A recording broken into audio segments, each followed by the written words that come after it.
کافر کے لیے ڈھیل ہے دنیا میں، کیونکہ یہی ان کی جنت ہے اور یہی ان کی لذت ہے۔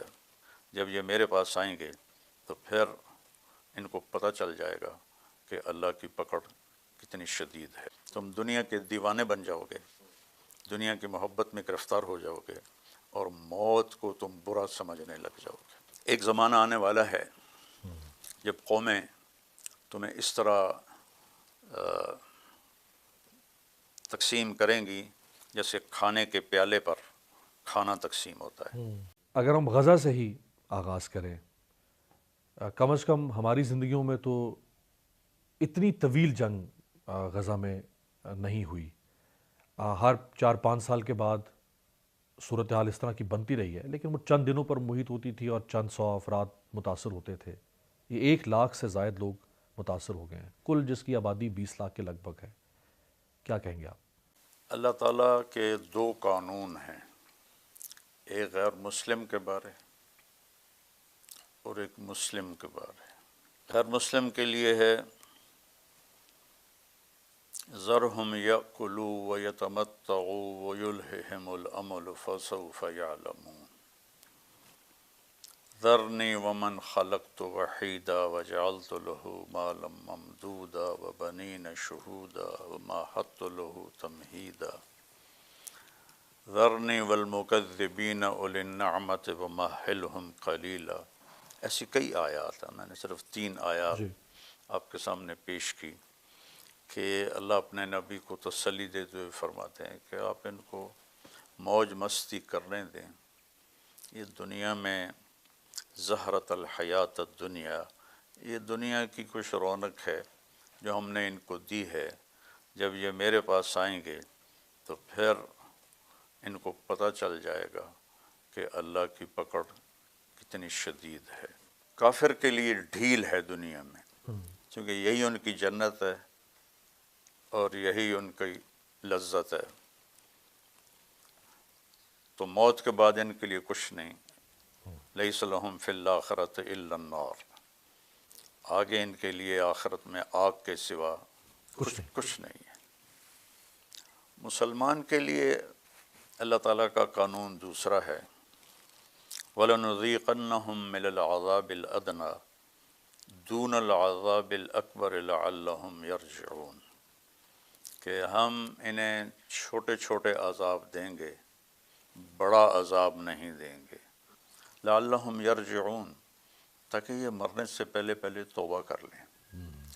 تو امت پر جو مختلف حالات آتے ہیں وہ ان کی طہارت کے لیے ہوتے ہیں، ان کے گناہوں کی صفائی کے لیے ہوتے ہیں، اور بے گناہ قتل ان کی بخشش کی مہر لگا دیتا ہے۔ آپ نے فرمایا کہ میری امت پر آخرت میں بڑا عذاب کوئی نہیں، ان کی سزا دنیا ہی میں ہے قتل و غارت۔ چنگیز خان نے 2 کروڑ مسلمان ذبح کر دی، تیمور کم بخت مسلمان تھا لیکن مسلمان ہو کے اس کم بخت نے اپنے دادے کی روایت کو زندہ کیا اور 2 کروڑ مسلمان ذبح کر دیے، تھوڑے سے اس میں ہوں گے غیر مسلم۔ تو اس طرح جو آفات آتی ہیں یہ ان کے گناہوں کی صفائی کے لیے ہوتی ہیں۔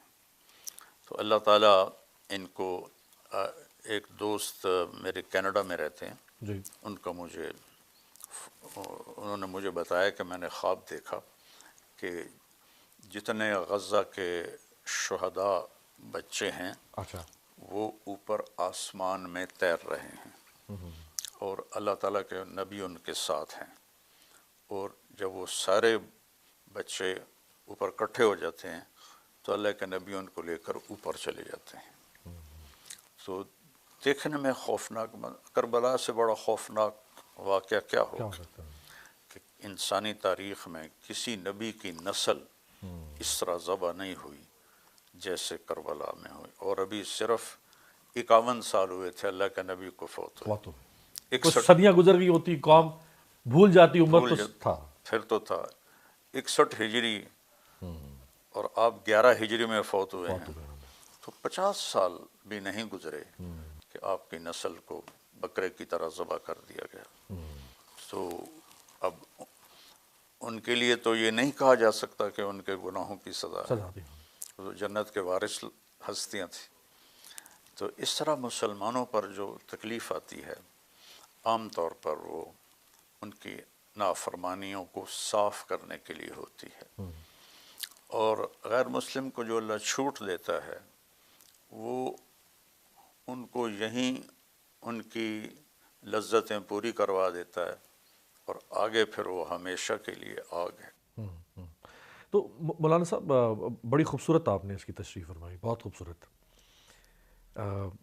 لیکن جس دور میں ہم جی رہے ہوں اس دور میں اگر ظلم ہو رہا ہو اس طرح کا، اور مسلمان طاقتیں ہوں، 56 اسلامی ملک ہوں، ایک سے بڑھ کر ایک ترم خان ملک ہو، کسی کے پاس تیل کی دولت، کسی کے پاس کوئی اور دولت، اور وہ کچھ نہ کر پائیں، اس پہ کیا فرمائیں گے؟ اللہ کے نبی کا فرمان ہے یوشک الامم ان تداعى علیکم کما تداعى الآکلۃ الی قصعتها. ایک زمانہ آنے والا ہے جب قومیں تمہیں اس طرح تقسیم کریں گی جیسے کھانے کے پیالے پر کھانا تقسیم ہوتا ہے. عرب میں دستور ہے سب کٹھے کھاتے ہیں بڑے بڑے تھالوں میں، اب بھی وہ دستور ہے کہ ان کو بڑے تھال ہوتے ہیں اس میں سارے کٹھے، آؤ بھائی آؤ بھائی، تعال تعال. تو کہا تمہارے ساتھ یہ حشر ہونے والا ہے. تو صحابہ نے پوچھا اب من قلت نحن یومئذ یا رسول اللہ، یا رسول اللہ کیا ہم بہت تھوڑے ہو جائیں گے اس وقت؟ تو آپ نے فرمایا لا بل انتم یومئذ الکثیر، تم بہت زیادہ ہو گئے. ولکنکم غثاء کغثاء السیل، تم سیلاب کی جھاگ کی طرح ہو گئے.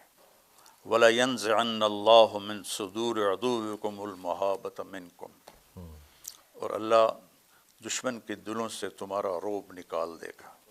آپ نے کہا نُصِرْتُ بِالرُّعْبِ مَسِيرَةَ الشَّهْرِ. ایک تو منظر کشی ہماری ہی لگ رہی ہے، اس لیے تو یہ حدیث یاد آئی. یہ تو ہمارے ہی نقشہ بیان ہو رہا ہے. آپ نے فرمایا مجھے اللہ نے میری مدد کی ہے رعب کے ساتھ کہ 1 مہینے کی مسافت تک میرا رو پڑ جاتا ہے. وَلَيَنزِعَنَّ اللَّهُ مِن صُدُورِ عَدُوِّكُمُ الْمَهَابَةَ مِنْكُمْ، اللہ دشمن کے دلوں سے تمہارا خوف نکال دے گا. وَلَيَقْذِفَنَّ فِي قُلُوبِكُمُ الْوَهْنَ، اور تمہارے دلوں میں اللہ وہن ڈال دے گا. تو صحابہ نے پوچھا مل وہن یا رسول اللہ، یا رسول اللہ وہن کیا ہوتا ہے؟ تو آپ نے فرمایا حب الدنیا و کراہیت الموت، تم دنیا کے دیوانے بن جاؤ گے، دنیا کی محبت میں گرفتار ہو جاؤ گے، اور موت کو تم برا سمجھنے لگ جاؤ گے، موت سے تمہیں ڈر لگنے لگ جائے گا. جب شمر نے کہا نا امام حسین علیہ السلام سے کہ ہم تم سب کے سر کاٹ دیں گے، تو وہ آگے ہنس پڑے. اب الموت تخوفنی، آہا تو مجھے موت سے ڈر آتا ہے. کیا تو مجھے موت سے ڈر آتا ہے. کیا ہوا؟ تو اب ہم تو کوئی موت کی بات بھی ہو تو اٹھ کے چلے جاتے ہیں، سنی نہیں جاتی. بہت خوبصورت، بہت خوبصورت بیان ماشاء اللہ. دونوں باتیں آپ نے بہت خوبصورت، ایک تشریح آپ نے کر دی کہ یہ جو آزمائشیں ہیں، اور اس وقت دنیا کی 1/4 ممالک مسلمان ممالک ہیں، 1/4 اتنی بڑی طاقت ہے، اور اس کے باوجود وہ ڈر رہے ہیں کہ شاید کسی کا تخت نہ ہل جائے، کسی کا کوئی اور کو بندرگاہ بند نہ ہو جائے، کسی کا کوئی کاروبار نہ ٹھپ ہو جائے.